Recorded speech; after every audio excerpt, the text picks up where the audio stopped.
All right. So I know some of you said you had sound issues. What I'll do is I will also share after I'll read, I'll put this up and then you guys can watch it yourself, hopefully. So I put my earphones back in now. So if I could ask everybody to please grab a device that you have, or if you're on your phones and you can't get on another device, just open another tab and go to menti.com or scan this barcode right here. That's going to bring you guys to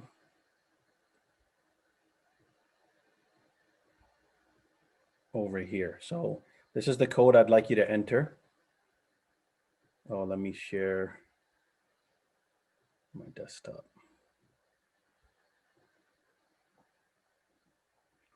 All right, you guys can see the screen here. Yes. Okay, so enter the code 50263916.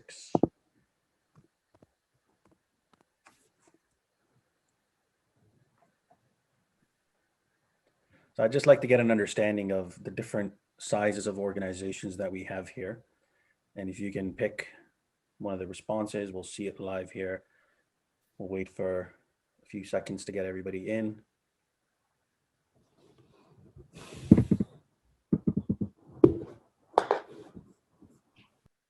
Okay.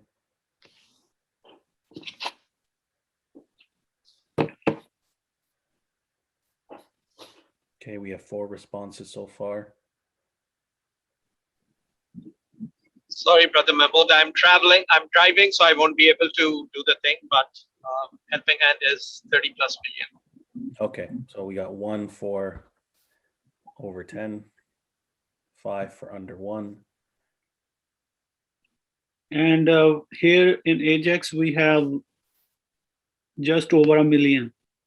Okay, over. So we have 1 in the over 1 million. So we have 7 responses so far. For those who can't do it. Sorry, I'm also driving. We just started, so definitely under 1 million. Okay, so 6. Any others who are still trying to do it?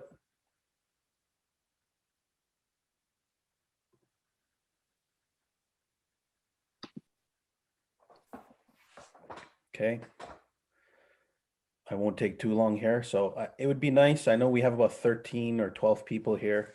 So we should be getting at least 10 responses. I would like to make this as interactive as possible. So we have a spread of about 2, 5, 6 people, 6 organization sitting around the under 1 million. We have 1 that is over 1 million. And we had 1 mention that they're over 10 million, so 30 million plus. And for the rest who have not, we will just assume you are in one of these categories. All right. Okay, one more question. And you should see another one pop up on your screen for you to select. What area of digital fundraising do you know the least about? And if you know about all of these, then you can obviously select the answer.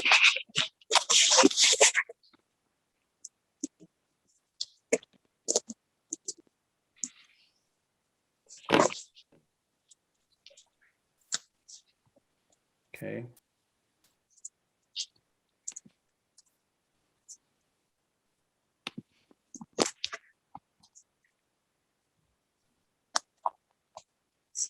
As earlier, I'll give you my voice response.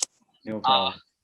Aware of everything, but definitely would like to more about digital and Google. Okay. Also, my voice response. I'm aware of all of them, but we definitely need help in all areas. Okay. All right. We have 4 responses so far on the app, and we have 2 on audio. All right, we have 1 there too. Okay, website visits. Wonderful. All right. So is it digital ads, okay.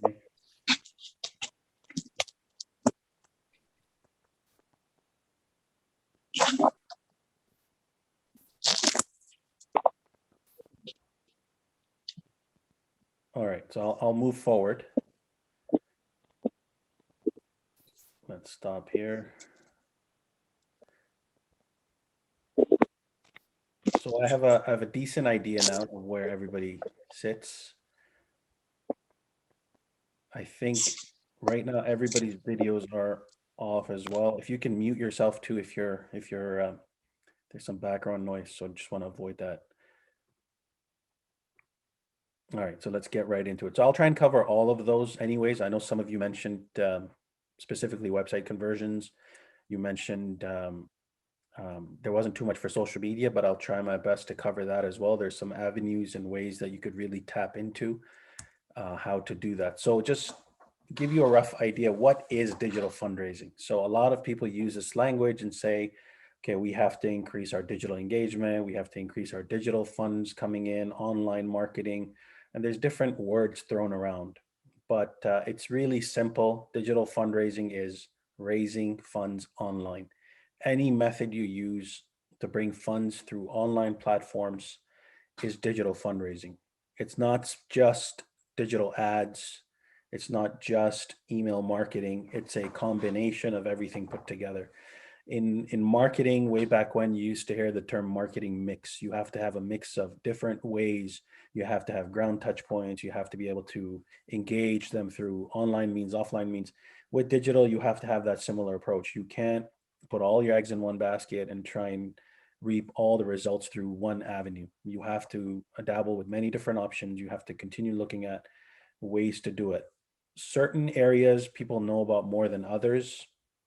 So email, social media, targeted digital advertising, these are the common ones that we are all aware of, but there are ways to really improve on them. Many of the organizations that I have spoken to and that I work with closely and help them and mentor them through some of their changes, small adjustments to any one of these can also increase your revenue potentials. And I'll give you some examples of it as we go through it. Digital is also to bring your message directly to the people who are going to support your organization. So we heard from one of the brothers earlier that everybody had to make that adjustment and go online, and they've started to figure out how are they going to switch from always needing to do fundraising events, the one-to-one, the coffee discussions, and so on, to now having to do this online. And there are some great ways and benefits that you can still have that one-to-one engagement, because your message now directly reaches the people that are going to engage with your organization. Now, before any fundraising, the principle that I strongly believe in, and I feel everybody should be moving towards this sort of mindset, is that you need to have a good understanding of your organization's data. So this doesn't just mean online traffic and online engagement and analytics, but you need to understand your overall organizational pattern. Now, for those of you who are larger organizations, you might have donor management platforms. So there are tons of them out there. There are some, old organizations and companies that have been in this space for a long time, like Razor's Edge and Blackbaud. You have Salesforce, you have Donor Perfect, you have Kindful, you have so many different donor management platforms.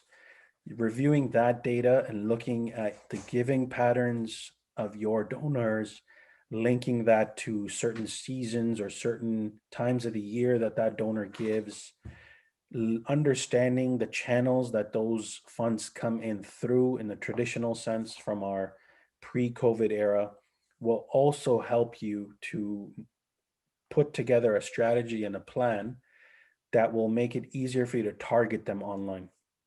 And once you know that data, you have to then compare that data with your online traffic. So looking at how is the behavior and what is the behavior of those that are engaging with your content online compared to the rest of the data that you have.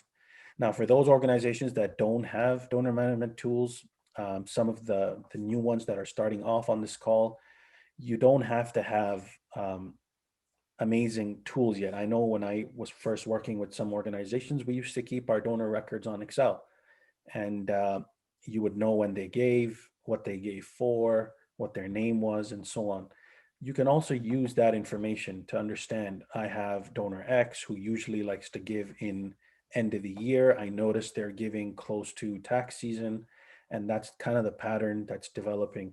Whereas others you might find are giving specifically only in Ramadan, or only in Qurbani, or only in back to school, or certain trends that are happening, things that are in the media. So once you understand the giving pattern of your constituents and the people that really engage with you, that'll give you a good understanding of what does a donor profile look like of people that engage with our organization.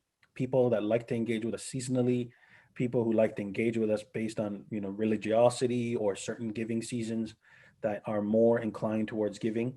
And you have to also look at your offline and online campaign synergies.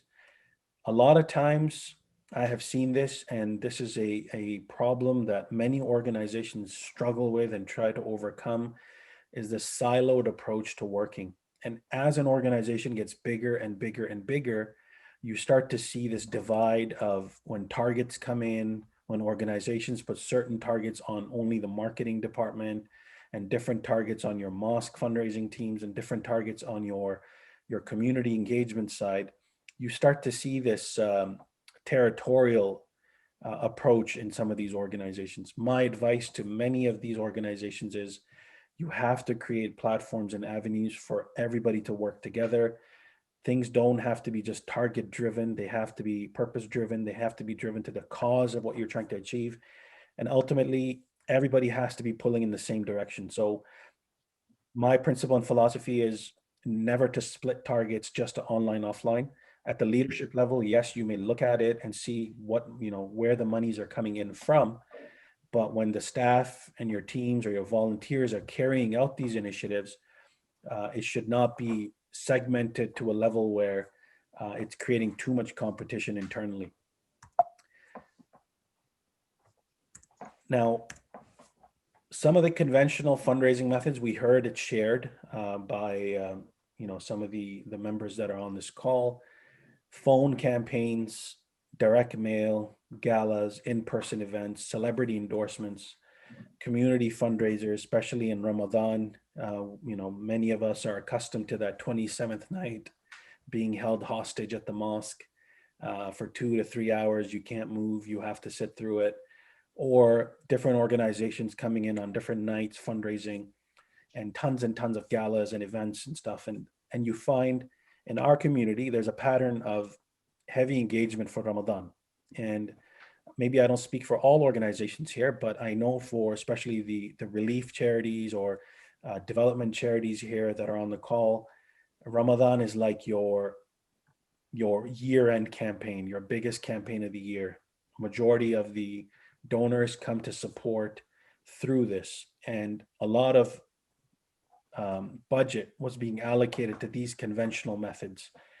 And what you find is these conventional methods can be translated and done in ways where you can reap rewards. So phone, for example, can be converted to social media conversation.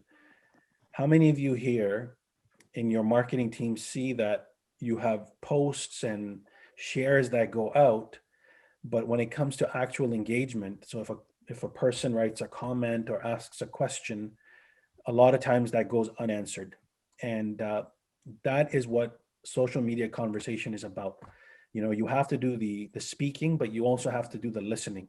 And a lot of times organizations are great with sharing content and putting things out, but the engagement with those same constituents or donors that are potentially going to engage with your organization, there isn't too much being done on the conversation side. So that is something to ask yourself, and you can do a review of some of your posts and things that you have seen come out of your organizations or your nonprofits. It's great that you share your content, but it's also better that if you engage with your audience, so if there are questions coming, there are comments happening in your Instagram or your Facebook or your Twitter, that you are having these conversations. Number two, conversations don't need to happen only on your own content. People have to start engaging with things. For example, if you are a magazine, and if you're writing content for youth, a great way to have these conversations and to bring yourself into people's minds and hearts is you start following different pages and different areas where youth are engaging. And when you see a comment of relevance to what you're doing, you are engaging in that conversation. So you are putting in your voice and you're saying, based on your research or based on what you have put out or what your organization is doing, A, B, C, D. And then you will start to see, as you become a subject matter expert and those issues, people will start coming to your organization to engage with your content. Same goes for relief organizations or for social services organizations. You have to find those channels where these conversations are happening, and you have to have teams or people or volunteers to start engaging with that content. A lot of us look at social media and say, well, we're trying, we're pushing, we're not getting that many likes, we're not getting that many shares. It's not only about the likes and shares. We have to turn some of the conventional methods into ways that we can engage in conversations. I know myself, if I'm in a gathering and I hear a conversation of interest, I probably will gravitate towards that conversation and then get involved in that conversation. Similarly, we have to treat the online space with that sort of lens. How do I get into the conversations that are of relevance to me? And how do I engage in those conversations? Direct mail is something that every organization tries to engage with their donors. There are ways that you can make it more dynamic, and we'll talk about that when we discuss our email marketing specifically, and how we can make some of those things better. Galas, you can convert to your live online gatherings, but keep in mind, one thing that is becoming a common occurrence now, and you see the data coming out now talking about it, is this online screen fatigue that people are facing. So many events and so many things are happening that it's all getting lost in the noise. And every day people are sitting at their screens, 8-9 hours of Zoom calls or Teams calls or Google calls, whatever platforms you guys are using, that people are trying to find ways to get off the screens. So there are ways to use it, but you have to use it sparingly. It just cannot become the solution that I used to do 30 live events, and now I have to do 30 online events. It will not have the similar results. And many organizations, especially the larger ones, would go after celebrity endorsements, political endorsements, get some athletes and stuff involved, but there's this big space now of social media influencers. So when we cover some of the crowdfunding strategies and techniques, we will get into some of those areas as well. What I'm going to focus a lot on is these areas. So as I mentioned in the survey earlier, we're talking about email marketing. I know nobody selected email marketing, but that is a great avenue for you to really retain your existing donor base. There are people that are engaging with your content already. They have donated to you, or they have opted in to receive information from you. So you already have a attentive ear. We have to now use ways to better our approach so that we can get more returns for our fundraising. Conversions on your website visitors. We'll talk about some of our search engine optimizations and things you can do, or your teams that manage these areas can do to help improve that. And we'll quickly cover, I know nobody specifically mentioned social platforms, but there are some ways that we can tap into our social platforms a little bit stronger. Videos, I shared one of the videos with you, but I will talk a little bit more about how you can advertise and use it a little bit stronger. And then personal online fundraising campaigns, crowdfunding, and digital advertising. So we'll cover some of these, inshallah. So getting into our first area, emails. Emails count for 1/3 of all online fundraising revenue. And this is from the M&R benchmark study.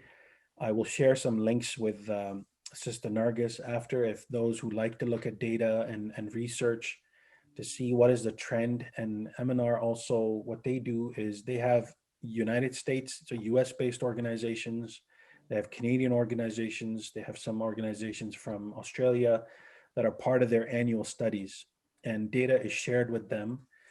And they keep obviously that anonymous. They don't share exactly who it's coming from, but they give you a general consensus of what sort of revenues are coming in. Email sometimes is really underplayed, and organizations use it more so as a loudspeaker.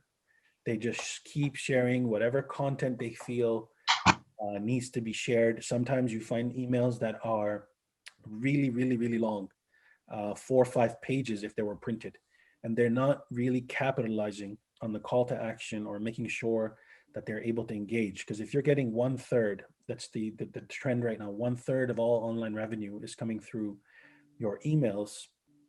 I can speak for this as well. When we would do fundraising, be it with Mercy Mission or Islamic Relief, or now with IDRF, our emails, when they are segmented and targeted to the right audiences, are bearing fruits. And I will get into some of those tips and strategies and tricks with you guys. So first and foremost, by a show of hands or a raise of a finger or a reaction on here, if you don't want to turn your cameras on, how many of you here have a email marketing list?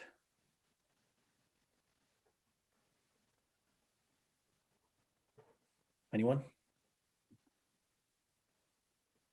Does that count for everybody who goes to who the newsletter goes to? Is that our list? Yeah, so a general list you may have of people that have subscribed online or donated to your organization. You have somewhere that you're keeping a database of people that are engaging with your organization. Yes, we do, Brother Mahmood. Okay. And you mentioned Sound Vision. I see a hand up for Sound Vision. Brother Mahmood, sorry to Please, interrupt, but I have to get off the call for 30 minutes. I have a conflict. No problem, sure. I'll join in 30, 40 minutes, inshallah. Not a worry. Okay, and we see here, I'm just scrolling through here. Okay, nobody else. Yeah, this is Mohit from MIC. Yeah, we do have our list as well, which we have built over the years that we use not only for sharing our programs, but also to remind our potential donors of fundraising important timelines as the year end or Ramadan. So we use it for both fundraising as well as for sharing events. Wonderful. And so I'm just going to call out a few here. Ihsan from Furqan, do you have a mailing list?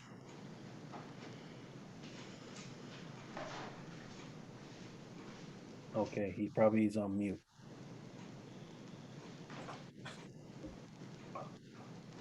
Okay, so it'd be nice to have some